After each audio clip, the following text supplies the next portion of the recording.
Hello hi welcome नमस्ते। मेरा नाम ऋतिक और आज हम फिर से बात करने वाले हैं एक और इंटरेस्टिंग कंसेप्ट के ऊपर। तो ये वीडियो उन बच्चों के लिए मोस्ट इंपोर्टेंट होने वाली है जिनके पास सब्जेक्ट है इंट्रोडक्टरी माइक्रो इकोनॉमिक्स। तो सेमेस्टर फर्स्ट में जिन भी बच्चों के पास ये वाला सब्जेक्ट है उनके लिए वीडियो काफी इंपोर्टेंट होने वाली है, ठीक है। और इस कंप्लीट सीरीज के नोट्स ऑलरेडी बन चुके हैं। जिन बच्चों को नोट्स परचेज करने हैं वो समय पे जाए 9667836336 यहाँ पे कॉन्टेक्ट करके नोट्स ले सकते हैं। अब आते हैं कंसेप्ट के ऊपर। और हाँ, आपको नोट्स में मिलेंगी दो चीजें। एक तो आपको मिलेगी जो भी आपका स्टडी मटेरियल है उसकी पीडीएफ, दूसरा जो भी इंपॉर्टेंट क्वेश्चन आंसर होंगे जिसमें आपके प्रीवियस ईयर क्वेश्चन आंसर को भी इंक्लूड किया गया है, तो वो पीडीएफ लेना भी मत भूलना। अब आते हैं यहाँ पे, तो जो लेसन नंबर 6 है हमारा वो क्या है, प्राइस एंड रिसोर्स एलोकेशन। तो इसकी जो बात है मैं प्राइस की वो मैं कर चुका हूँ प्रीवियस वीडियो में, यानी कि इस वीडियो का जो इंट्रो है वो प्रीवियस वीडियो में हो चुका है। जिसने वो वीडियो ना देखी हो पहले जाके वो वाली वीडियो देखना, उसके बाद ही इस वाली वीडियो पे आना। अब आते हैं आज के कंसेप्ट के ऊपर। तो जो आज का हमारा कंसेप्ट है वो है डिटर्मिनेशन ऑफ इक्विलिब्रियम प्राइस, यानी कि हम इक्विलिब्रियम प्राइस को डिटरमाइन कैसे करते हैं और कैसे डिमांड और सप्लाई इक्विलिब्रियम प्राइस को अफेक्ट करते हैं, वो हम समझने वाले हैं आज की वीडियो में। तो सिर्फ यही दो कंसेप्ट डिस्कस करेंगे हम। तो पहले सबसे समझते हैं इक्विलिब्रियम का मतलब क्या होता है। इक्विलिब्रियम प्राइस होता क्या है, पहले ये चीज समझते हैं। देखो, इक्विलिब्रियम का मतलब क्या है, संतुलन। मतलब ये वो स्थिति होती है इकोनॉमी के अंदर जहां पे हमारी डिमांड जो है वो क्या हो, सप्लाई के बराबर हो, यानी जितनी डिमांड की जा रही है उतनी क्या हो, सप्लाई हो। तो ये होता है हमारा इक्विलिब्रियम का मतलब। और इसको मैं ये भी कह सकता हूं कि यहां पे मैं एक बात बोल सकता हूं, एग्रीगेट डिमांड है जो इक्वल है किसके, एग्रीगेट सप्लाई के। अगर मैं माइक्रो इकोनॉमिक्स की बात कर रहा हूं तो हम पढ़ भी माइक्रो इकोनॉमिक्स रहे हैं, तो हम बात करते हैं डिमांड और सप्लाई की।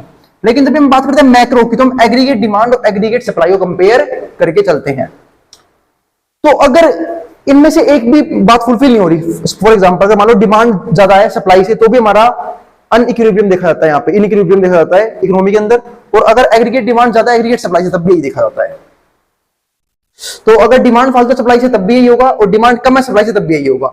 इक्विलिब्रियम का सिर्फ एक ही मतलब है, वो कब होगा, जब डिमांड बराबर हो सप्लाई के, या फिर एग्रीगेट डिमांड बराबर हो सप्लाई के। अगर डिमांड गलती से भी ज्यादा है सप्लाई से, तब भी हमारी ये कौन सी स्टेट होगी, इनइक्विलिब्रियम। और अगर डिमांड कम है सप्लाई से, तब भी स्टेट कौन सी होगी, इनइक्विलिब्रियम। अब ये कैसे क्रिएट होती है, इनके से क्या क्या होता है, वो सब हम डिस्कस करते हैं। अब यहां पे समझो, डिटर्मिनेशन ऑफ इक्विलिब्रियम प्राइस। तो price equilibrium will be determined at the point where quantity demanded will be equal to quantity supplied. तो ये हमारी वो स्टेट होती है जहां पे हम क्या बोल सकता हूं मैं यहाँ पे, कि क्वांटिटी डिमांडेड जो है वो क्या है, बराबर है, किसके बराबर है, क्वांटिटी सप्लाइड के, यानी कि इक्वल है क्वांटिटी सप्लाइड के।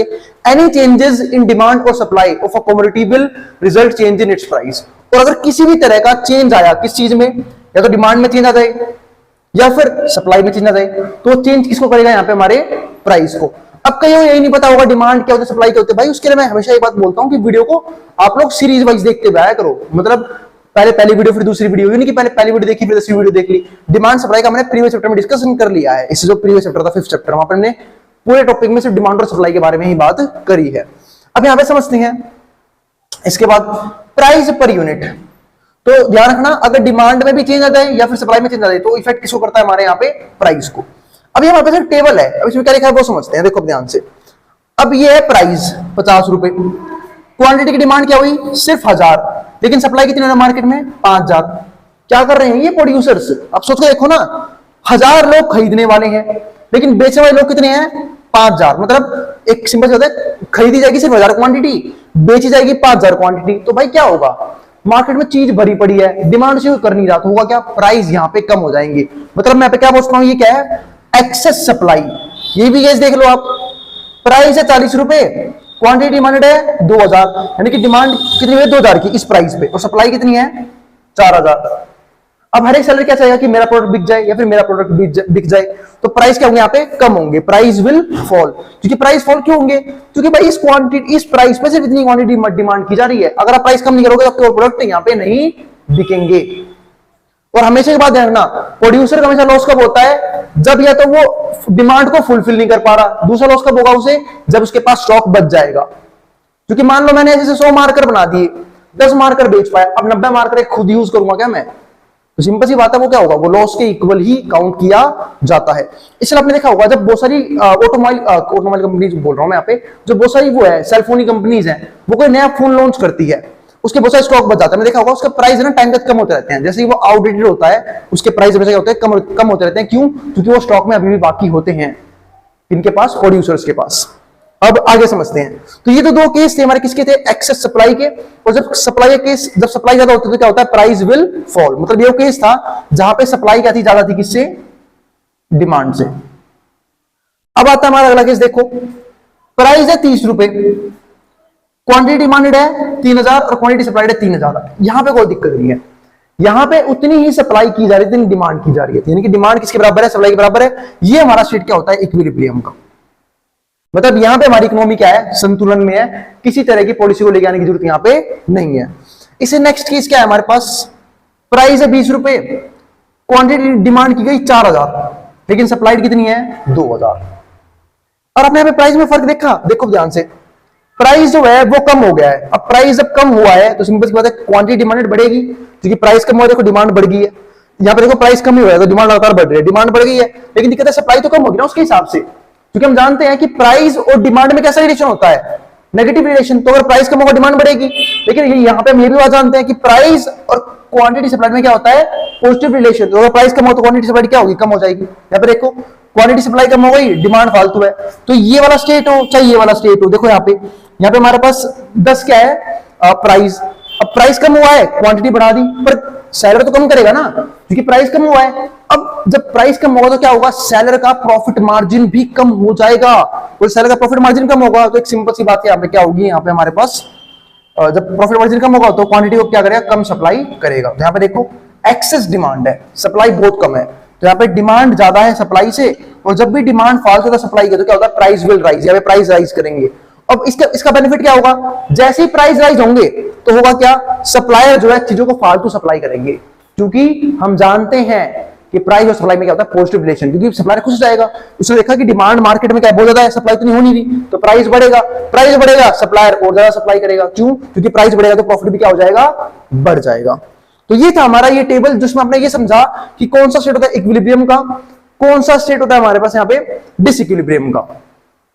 ठीक है, अब आगे समझते हैं। तो effects of change in supply and demand curve on equilibrium price. तो अब आगे देखते हैं यहाँ पे।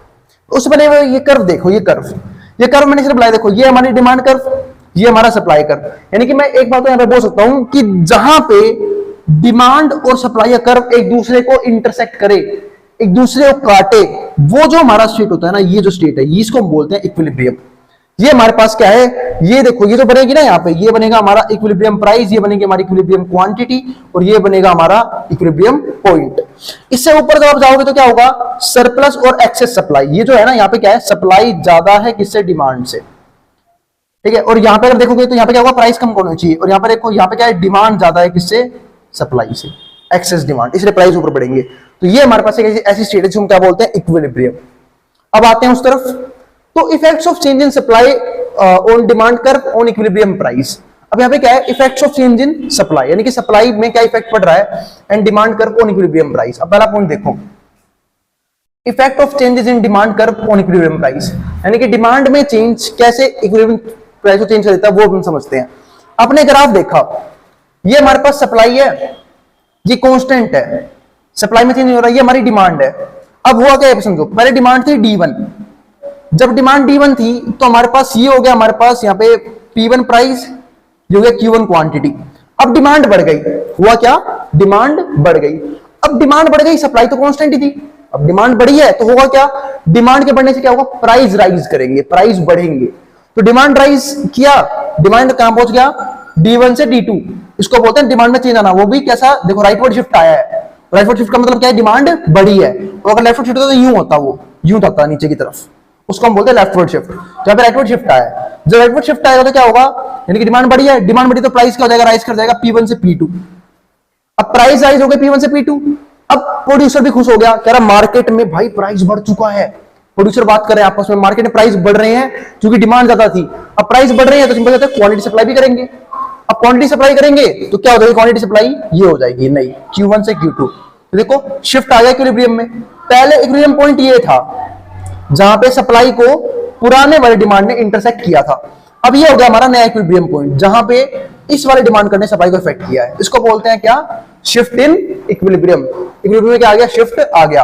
और यहीं पे अगर देखो, आप अगर आप पहले अगर यहां पे थे, अब अगर मान लो डिमांड कम हुई है तो आप यहां पे शिफ्ट कर जाओगे इक्विलिब्रियम में। तो राइटवर्ड शिफ्ट भी हो सकता है और लेफ्टवर्ड शिफ्ट भी हो सकता है। वो डिपेंड करता है कि डिमांड बढ़ी है या कम हुई है। अगर आप मान लो यहां पे थे पहले तो डिमांड यहां पे आई, तो डिमांड क्या हुई है, कम हुई है। अब डिमांड कम होगी तो क्या होगा, प्राइस भी कम हो जाएंगे, प्राइस कम होगी तो सप्लाई भी क्या हो जाएगी, कम हो जाएगी। ठीक है, और अगर आप यहां पे हो पहले से ही, आप यहां पे शिफ्ट हो रहे हो, डिमांड बढ़ी है, डिमांड बढ़ेगी तो प्राइस बढ़ेंगे, प्राइस बढ़ेगी तो सप्लाई बढ़ जाएगी। अब यहां पे समझते हैं इसमें क्या है, effect of changes in supply curve on equilibrium price. मतलब सप्लाई में चेंज कैसे इक्विलिब्रियम प्राइस को अफेक्ट करता है वो हम समझते हैं। अब यहां पे देखो डिमांड फिक्स कर रखा है, डिमांड का ये कर्व है, सप्लाई देखो ये रही। पहले मान लो सप्लाई हमारी ये थी, तो ये हमारा प्राइस था, ये हमारी Q1 क्वांटिटी थी। अब सप्लाई क्या होगी, राइटवर्ड शिफ्ट, सप्लाई में है राइटवर्ड शिफ्ट, और राइटवर्ड शिफ्ट का मतलब क्या है, सप्लाई बढ़ चुकी है। जब सप्लाई बढ़ेगी तो क्या होगा, सप्लाई अगर मान लो मार्केट में बढ़ गई, यानी कि सप्लाई बढ़ी तो क्या होगा, प्राइस कम होगी। यानी कि सप्लाई जब भी बढ़ती है मार्केट के अंदर तो प्राइस कम होते हैं, तो प्राइस कम होंगे। तो सप्लाई तो बढ़ा दिया आपने, लेकिन प्राइस देखो क्या हो गई, प्राइस P1 से कहां पे आ गए, P2 पे, यानी कम हो गई, कम हो गए। तो अब प्राइस कम हो तो क्वांटिटी क्या हो जाएगी, यहां पे बढ़ जाएगी, तो क्वांटिटी क्या हो गई, Q1 से Q2 हो गई। अब इसको उल्टा भी सोचते हैं एक बार, अगर मान लो सप्लाई बढ़ने की बजाय कम हो जाए, मान लो पहले से यहां पे हो, अब आप यहां जा रहे हो, तो सप्लाई कम हुई है, और सप्लाई जब भी कम होगी तो क्या होगा, सप्लाई मान लो कम हो गई तो प्राइस क्या हो जाएगा, यहां पे हमारा बढ़ जाएगा। और जब प्राइस बढ़ेगा, देखो सप्लाई कम हुई, प्राइस बढ़ गए, अब प्राइस चले गए P2 से P1, और जब प्राइस बढ़ जाएंगे तो क्या हो जाएगा, डिमांड भी क्या हो जाएगी हमारे यहाँ पे देखो कम हो जाएगी, क्योंकि प्राइस क्या हो चुके हैं, बढ़ चुके हैं। यानी कि हम ये समझ रहे हैं एक साथ लॉ ऑफ डिमांड और लॉ ऑफ सप्लाई कैसे इक्विलिब्रियम को इफेक्ट कर सकते हैं। तो हमने ये चीज समझ लिया इसके अंदर अच्छे से। ठीक है, तो हमने ये भी समझ लिया इक्विलिब्रियम पॉइंट क्या होता है और डिसइक्विलिब्रियम क्या होता है, और कैसे कैसे डिमांड और सप्लाई अफेक्ट करते हैं किसको, इक्विलिब्रियम पॉइंट को, या फिर इक्विलिब्रियम क्वांटिटी और इक्विलिब्रियम सप्लाई को। अब हम बात करेंगे नेक्स्ट वीडियो में, इसे कुछ और टॉपिक्स हैं जो बचे हुए हैं उसको डिस्कस करेंगे एक साथ, फिर हम चलेंगे इसके नेक्स्ट टॉपिक के ऊपर। तो ये तुमने समझ लिया कि कैसे इक्विलिब्रियम का मतलब क्या होता है, जो हमने लास्ट में डिस्कस किया भी था एंड में कि इक्विलिब्रियम का मतलब क्या होता है, तो वहां पर हम इतने डीप में नहीं गए थे। यहाँ पर हमने ये भी समझा कि डिमांड और सप्लाई कैसे इक्विलिब्रियम को इफेक्ट कर सकते हैं। अब मिलेंगे अगली वीडियो में जहां पे हम बात करेंगे इसके और भी कंसेप्ट्स के ऊपर। अब जिसको ऐसे जो उतार सकता है मैं उतारूं बोर्ड के सामने से, और अगर वीडियो पसंद आई हो तो वीडियो को लाइक किए बिना मत जाना, और चैनल को सब्सक्राइब भी कर देना ऐसी वीडियोस के लिए। अब जिसको जो उतार ले मैं उतारूं बोर्ड के सामने से।